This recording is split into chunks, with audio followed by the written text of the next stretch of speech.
Hi అండి, welcome to my channel. ఇవాల్టి వీడియోలో మనం గార్డెన్లో మన చేతులతో పండించుకున్నటువంటి గోంగూరతో పప్పు ఎలా ప్రిపేర్ చేసుకోవాలో వీడియోలో షేర్ చేయబోతున్నాను.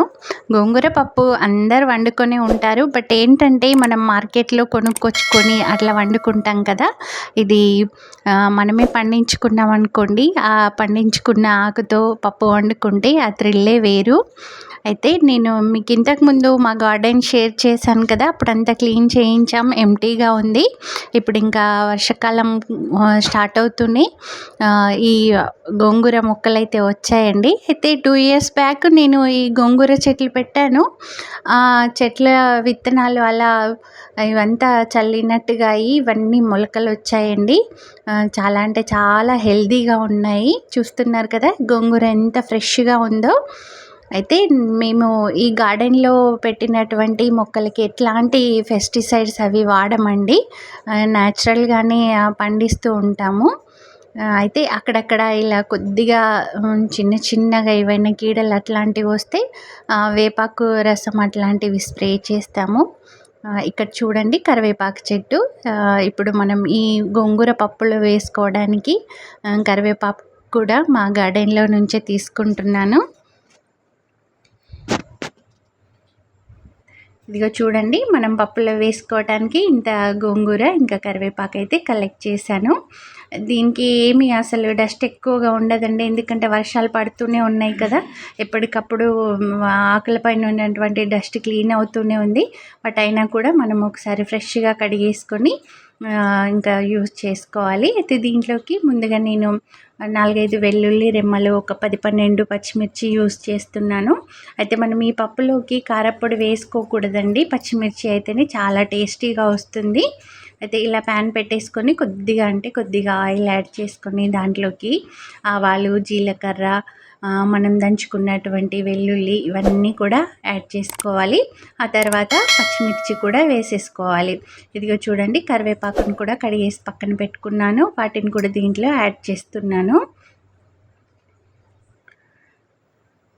ఇప్పుడు మనం ఫ్రెష్గా కడిగి పెట్టుకున్న గోంగూర ఉంది కదా, ఆ గోంగూరను కూడా మొత్తం కొద్దిగా ఈ ప్యాన్లోకి యాడ్ చేసుకోవాలండి.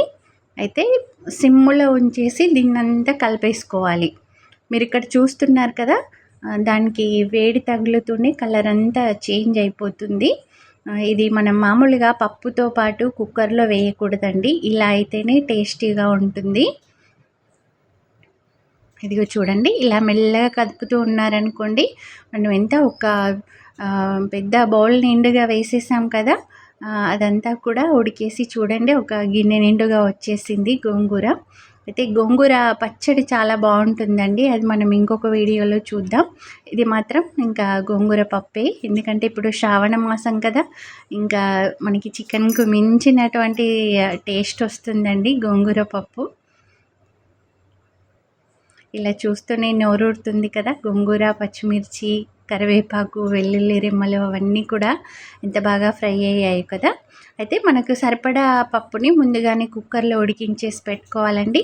ఇంకా మనకి ఎంత క్వాంటిటీ కావాలో అంత వాటర్ యాడ్ చేసుకొని ఈ ఉడికించినటువంటి గోంగూరలో యాడ్ చేసి సిమ్లో ఇలా అంతా ఒకసారి కలిపేసుకోవాలండి. ఎందుకంటే గోంగూర స్టిక్కీగా ఉంటుంది, అందుకని ఒక 3 to 4 minutes వరకు చక్కగా కలిపేసుకోవాలి. దీంట్లో ఇంకా మనం రుచికి సరిపడా ఉప్పు, కొద్దిగా పసుపు, ఆ తర్వాత సన్నగా తరిగిన కొత్తిమీర, ఇంకా నేను పైనుంచి కొద్దిగా కరివేపాకు కూడా వేస్తానండి, ఎందుకంటే ఫ్లేవర్ చాలా బాగుంటుందని.